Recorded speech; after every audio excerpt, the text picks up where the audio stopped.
नहीं नहीं, अभी तो तबीयत ठीक है। और ये सोशल मीडिया पे क्या लिख दिया, खान सर नहीं रहे? नहीं रहे। नहीं, अभी ऐसा नहीं, हम अभी इधर नहीं जाएंगे, बात हो गई है ऊपर, इतना जल्दी नहीं जाएंगे लोग। और थोड़ा सा बीपी फ्लक्चुएशन का बहुत ज़्यादा इशू था, 170-80 चला गया था, तो हमें लगा कि अब ये सीरियस इशू है, तो एडमिट होना पड़ा वहाँ पे। अब तो हम डिस्चार्ज भी हो गए थे अब ठीक है। एक सोशल मीडिया पे एक तस्वीर आपकी वायरल हो रही थी जिसमें आप अस्पताल के अंदर थे और एडमिट थे। उसके बाद कई तरह से सवाल उठने लगे कि खान सर गए वहाँ पे, फिर इसके बाद अस्पताल चले गए, क्या इनको चोट लगी, क्या पुलिस ने? नहीं नहीं नहीं, पुलिस ने किसी भी तरह का दुर्व्यवहार नहीं किया। हम पिछले 1.5 महीना से बीमार चल रहे थे और हमने ये सोच रहे थे कि बीपीएससी की परीक्षा है, खत्म हो जाएगी तो दे देंगे इलाज, अपना ट्रीटमेंट ठीक से करा लेंगे यहाँ पर। इसी बीच जब सुबह सुबह बच्चों के ऊपर लाठी उठी चार्ज हो गई तो हमें लगा कि बच्चों के ऊपर नॉर्मलाइजेशन थोप दिया जाएगा, तो हम यहाँ क्लास ही ले रहे थे, 10 बजे वाला क्लास खत्म करके और चल दिया, क्योंकि बहुत देर तक ना खाए पिए भी नहीं थे और लंबे समय से बीमार पड़ रहे थे। तो वहाँ हमको वोमिटिंग रुक नहीं रहा था, तो हमको लगा कि अब हमको यहाँ से हटेंगे तो फिर ये बच्चे तितर बितर हो जाएंगे, इनकी मांग कोई नहीं पूरी, तो जबरदस्ती वहाँ रहे, जिस वजह से थोड़ा बीमार हो गए और थोड़ा सा बीपी वाला प्रॉब्लम ज़्यादा हो गया था। तो हमें लगा कि 170-80 ये मतलब अब घर पे ट्रीट करना ठीक नहीं है, इसलिए चले गए। सर, ये पूरा मामला जो बीपीएससी में जो इस पर हंगामा स्टार्ट हुआ, ये नॉर्मलाइजेशन का जो मामला आया, ये आम लोग स्टूडेंट तो समझ रहे हैं, पेरेंट्स जो समझ रहे हैं, लेकिन आम लोग नहीं समझ पा रहे कि मसला है क्या। थोड़ा आपसे समझना चाहेंगे। देखिए, नॉर्मलाइजेशन तब किया जाता है ना जब एक दिन आप परीक्षा नहीं ले सकते हैं या नंबर ऑफ स्टूडेंट बहुत ज़्यादा हैं, तो कई अलग अलग बच्चों को अलग अलग क्वेश्चन दिया जाता है। जैसे बिहार है तो आप भागलपुर में अलग क्वेश्चन दे दें, बक्सर में अलग दे दें और सीवान जिला में अलग दे दें। इससे क्या होगा कि 3 अलग अलग पेपर देंगे, आप हम ही को दीजिए वो तीनों पेपर, तो हम खुद किसी में ज्यादा नंबर आएगा, किसी में कम आएगा। मेरा खुद का तीनों में ज्यादा नहीं, एक जैसा नहीं आएगा। ये फॉर्मूला मैथ पर लागू होता है। जैसे अगर किसी को कहा जाए 5 + 5 जोड़ो तो देगा 10, और उसे कहेंगे 20 + 10 जोड़ो तो भी बोलेगा 30, क्योंकि अगर उसे जोड़ आता है तो किसी भी तरह के जोड़ को जोड़ सकता है। लेकिन ये जीएस में लागू नहीं होता है। जैसे अगर हम किसी से कहें भारत का क्षेत्रफल बताओ तो बता देगा, कोई भी विद्यार्थी पढ़ता है। लेकिन अगर किसी दूसरे बच्चे से यही सवाल पूछा जाएगा कि तुम मंगोलिया का क्षेत्रफल बताओ, नहीं बता पाएगा। लेकिन कंप्यूटर कहेगा कि दोनों के क्वेश्चन का लेवल एक है, क्योंकि दोनों में क्षेत्रफल पूछा गया था। तो यही है नॉर्मलाइजेशन, आप मैथ में कर सकते हैं, यहाँ नहीं कर सकते हैं। अब आप जीएस में कैसे डिसाइड कीजिएगा कि बक्सर का युद्ध का क्वेश्चन ज्यादा टफ है कि द्वितीय आंग्ल मराठा युद्ध का क्वेश्चन ज्यादा टफ है? अमूमन अगर आप 100 बच्चों को दीजिएगा बक्सर का युद्ध तो बता देंगे, 100 में 90 बता देगा। लेकिन वही सवाल आप कहिएगा द्वितीय आंग्ल मराठा युद्ध बताइए तो 100 में 50 बता पाएंगे। तो बच्चों के साथ ये भेदभाव न हो, ये गणित में सक्सेस है। बिहार में यूपीएससी कोई राज्य नहीं लागू की है, क्यों? ना यूपीपीसीएस में है, ना कहीं पे, ना ही यूपीएससी ने लागू किया है। यूपीपीसीएस ने आरओ में लागू करने की कोशिश किया था, बहुत ज्यादा हंगामा हुआ, बाद में ये चीजें को वापस लेना पड़ गया था उन लोगों को। तो आयोग को भी समझना चाहिए, जब यूपी में नहीं हुआ तो यहाँ क्यों लागू कर रहे हैं। दूसरा, केवल 4.25 लाख बच्चे फॉर्म भरे थे, तो भी कोई औचित्य नहीं बनता है। एक होता है कि आपके पास 1 करोड़ बच्चे फॉर्म भर दिए, आप एक दिन नहीं ले सकते हैं। जैसे रेलवे में नॉर्मलाइजेशन करने का एक ही कारण है कि उनके पास नंबर ऑफ स्टूडेंट ज्यादा है, बस यही। सिंगल शिफ्ट और ये जो एक ही पाली में एक ही क्वेश्चन पेपर वाला जो मसला है, उसके पीछे क्या रीजन है? देखिए, जैसे कि आयोग की ओर से कहा जा रहा है कि हम एक ही पाली में परीक्षा लेंगे। देखिए, एक ही पाली में परीक्षा लेने के बाद भी नॉर्मलाइजेशन हो सकता है। आप सिंगल पेपर लीजिएगा और अलग अलग जिले में अलग अलग क्वेश्चन दे दीजिएगा। दूसरा, एक सबसे बड़ा इसका कारण क्या है, आयोग खुद डिसाइड करता है वो किसका जवाब देगा, किसका जवाब नहीं देगा। उसे स्टूडेंट के टेंशन से कोई मतलब नहीं है। जैसे ये सितंबर में परीक्षा होने वाली थी, फिर बाढ़ वगैरह के कारण नवंबर गई, फिर दिसंबर गई। शुरुआत में एक नोटिफिकेशन जारी किया गया, पूरे अखबार में चलाया गया कि 38 जिले का क्वेश्चन अलग अलग रहेगा। ये 2 महीने से बीपीएससी के टीचर और स्टूडेंट एक मेंटल ट्रोमा से गुजर रहे हैं। पहली बार होगा 38 जिला का क्वेश्चन अलग अलग हो जाएगा। आयोग का कहना है क्या कि इससे पेपर लीक नहीं होगा। तो एक पेपर लीक एक समस्या जैसी भयावह है, वैसे ही नॉर्मलाइजेशन एक भयावह समस्या। अब हमसे कोई कहे कि आपका दाहिना आंख फोड़े कि बायां आंख फोड़े, काहे फोड़ोगे भाई? तो आप अपनी व्यवस्था सही रखिए, पेपर न लीक हो यहाँ पर। उसके बाद हुआ कि नहीं 3 पेपर लेंगे। उसके बाद हम लोगों की मीटिंग भी बुलाई गई थी, तो उन्होंने हमें समझाया भी था कि देखिए नॉर्मलाइजेशन की प्रक्रिया ठीक है। हम लोगों ने कहा था ये मैथ के लिए ठीक है। अब जैसे साड़ी भारतीय ड्रेस है तो महिलाओं के लिए ठीक है। अब आप ये कहिएगा कि खान सर कह रहे हैं कि साड़ी एक भारतीय ड्रेस है तो क्या हम साड़ी पहन के हम घूमेंगे? आप समझिए, ये मैथ के लिए ठीक है, आईआईटी में लगाइए, हम वो पहले से लागू है, हम कहीं उसका विरोध नहीं कर रहे हैं, लेकिन जीएस के लिए लागू नहीं है यहाँ पर।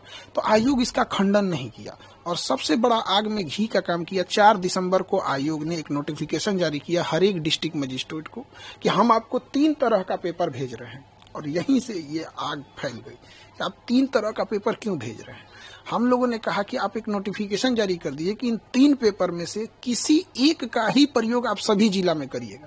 तो आयोग ने कहा कि हम नहीं बोलेंगे। तो हम लोग को मजबूरी में जाना पड़ा और वापस वहां से लौटे इसी आधार पे कि आयोग ने शाम को 7 बजे 8 बजे के बीच में एक नोटिफिकेशन जारी किया कि हम एक ही यूज करेंगे। हमारी बात खत्म हो गई। यहाँ पर सीधी सी एक छोटा सा नोटिफिकेशन आप ऑफिशियली दे देते तो कभी बवाल नहीं होता। एक शिक्षक से पूछिए, हम लोग चाहते हैं पढ़ाना, शांति से पढ़ाना, 10 घंटा 12 घंटा पढ़ाने के बाद इतना हिम्मत और होश नहीं रहता है कि हम लोग जाकर सड़क पे जाकर लाठी खाए।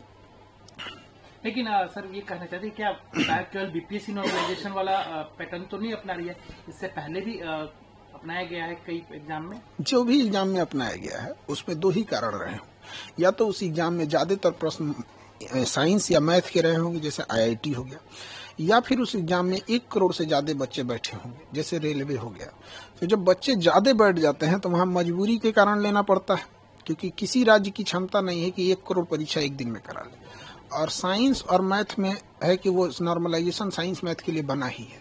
हमारे यहाँ ये दोनों चीज नहीं है। ना ही हमारे बीपीएससी में 1 करोड़ बच्चे, 4.5 लाख बच्चे, 5.5, उसमें भी एग्जाम कितना दिए हैं? 3.5 लाख।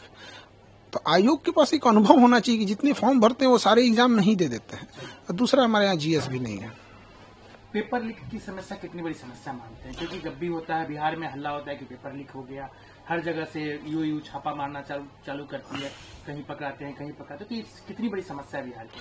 देखिए, ये इससे बड़ी समस्या विद्यार्थी जीवन के लिए कोई नहीं हो सकता है। इसमें सबसे जरूरी चीज क्या है कि जिस पे शक हो उस पे नार्को टेस्ट कराया जाए। क्योंकि कई बार ऐसा क्या होता है ना कि कोई व्यक्ति खुद नहीं इन्वॉल्व होता है, लेकिन जब उसको पता होता है कि यह व्यक्ति पेपर लीक करा रहा है तो वहाँ आंख बंद कर लेता है। तो ये भी एक तरह का अपराध ही है। तो नार्को टेस्ट कराएं मीडिया के सामने, और इसके लिए कैपिटल पनिशमेंट, फांसी की सजा रखी जाए, उससे नीचे कोई सजा नहीं। ऐसा कोई प्रवोक वगैरह हम लोग नहीं कर रहे, मजबूरी थी हम लोग की। हम लोग कोई प्रवोक नहीं किए। आप गर्दनी बाग में जो बच्चे प्रोटेस्ट किए थे, आप पूछिए पुलिस से कि एक गमला भी तोड़ा है बच्चों ने, एक गमला भी तोड़ा होगा तो हम बच्चों की जिम्मेदारी ले लेते। उन्होंने कुछ नहीं किया यहाँ पे। तो हम लोग ने कोई भी प्रवोक नहीं किया था इस तरह का। दूसरी चीज क्या है कि हम लोग वापस क्यों आए थे? एक छोटा सा नोटिफिकेशन के लिए। अगर आयोग लिबरल रहता, हठधर्मिता नहीं दिखाता, तो हम लोग वापस आ जाते। बिना मतलब के पुलिस को भी इंटरफेयर करना पड़ा। पुलिस का ये सब काम थोड़ी है कि कोई तांडव करे, बीच में पुलिस आ जाती है। आप मानते हैं कि ठीक है, बच्चे हैं, उनका जब हक मारा जाएगा तो प्रोटेस्ट करेंगे, क्या और क्या करेंगे, क्या पता तो चलेंगे नहीं।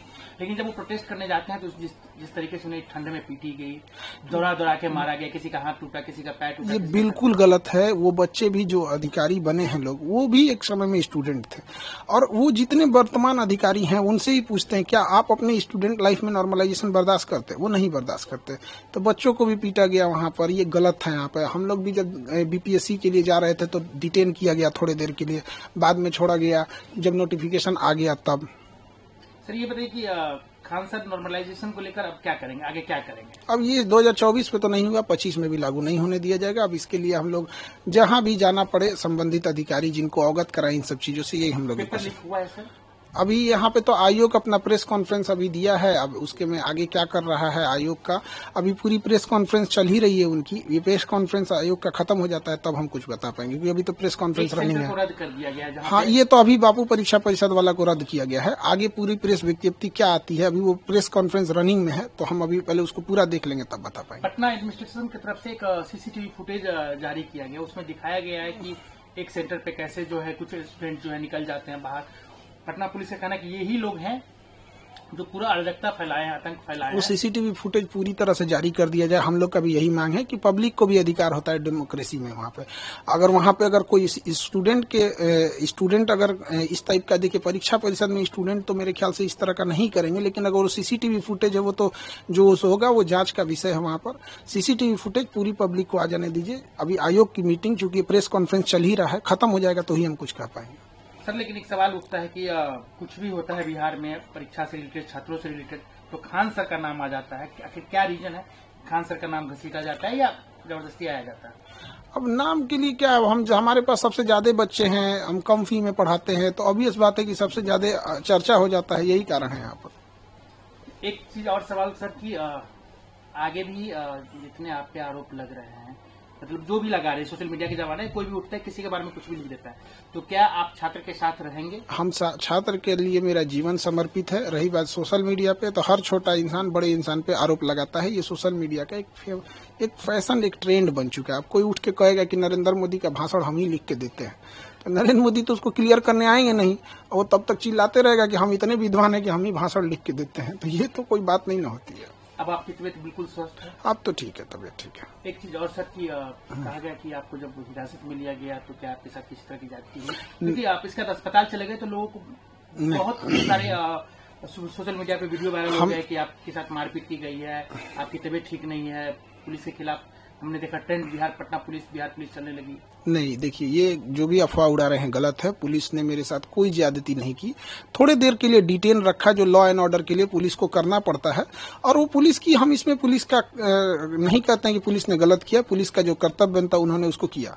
हम लोग वापस इसलिए आए कि जो हमसे पुलिस स्टेशन में बताया गया कि आपकी बात मान ली गई, नोटिफिकेशन आ गया है। हमने कंफर्म करने की कोशिश की तो वहाँ नेटवर्क उतना नहीं था, तो लोगों ने बताया कि हाँ आ गया है। तो जिनका नॉर्मलाइजेशन जैसा मुद्दा था वो लोग वापस जाने लगे। पुलिस ने कहा कि वापस आप अगर जाएंगे धरना स्थल पे तो हम आपको एफआईआर कर देंगे। तो फिर मजिस्ट्रेट साहब आए और उसके बाद डिटेन खत्म हुआ, तो फिर वापस वहां से आए। तो धरना स्थल चूंकि सामने ही है, तो पुलिस को ऐसा लगा कि अगर हम यहाँ छोड़ देंगे धरना स्थल पे तो ये फिर वापस धरना पे बैठ जाएंगे, क्योंकि पुलिस के पास ज्यादा एक्सपीरियंस होता है, ऐसा हुआ होगा। इसलिए पुलिस ने कहा कि हम आपको धरना स्थल पे नहीं छोड़ेंगे वहां पर। तो फिर हमको अब कहीं भी उतार दीजिएगा तो हम नहीं ना, आप हमको गाड़ी में उतार के आप कहीं चले जाइएगा यहाँ पे। तो हम कहें सर आप जहाँ उतारिएगा वहाँ बोलिए, हम वहाँ हम अपनी गाड़ी मंगा लेते हैं यहाँ पे। तो उसके बाद डिटेंशन मेरा खत्म हुआ। मजिस्ट्रेट साहब आए और सीनियर जो डीएसपी मैम थी, वो उनके आने के बाद ही डिटेंशन खत्म हुआ, क्योंकि जब तक कोई सीनियर नहीं आते हैं डिटेंशन खत्म नहीं होता है। अब आप इस झगड़े को, मतलब जो अभी जो ये कोई किससे क्लास, मतलब बीपीएससी स्टूडेंट और आयोग के बीच में जो भी मसले हैं, इसका सोल्यूशन क्या है? देखिए, सोल्यूशन ये है ना कि आयोग जो भी चीज कर रहा है उसको क्लियर कर दे। जैसे इससे पहले अतुल प्रसाद सर थे, वो मैसेज ट्वीट कर देते थे कि हम ये रिजल्ट पब्लिश करने जा रहे हैं, ये एग्जाम लेने जा रहे हैं, ये करने जा रहे हैं, तो एक पब्लिश कर दे। जैसे आयोग से हमारी भी मांग है कि पीटी का रिजल्ट जो लेता है वो 15 दिन में पीटी का रिजल्ट दे दे, और रिजल्ट देने के 4 मंथ बाद वो मेंस का एग्जाम ले ले।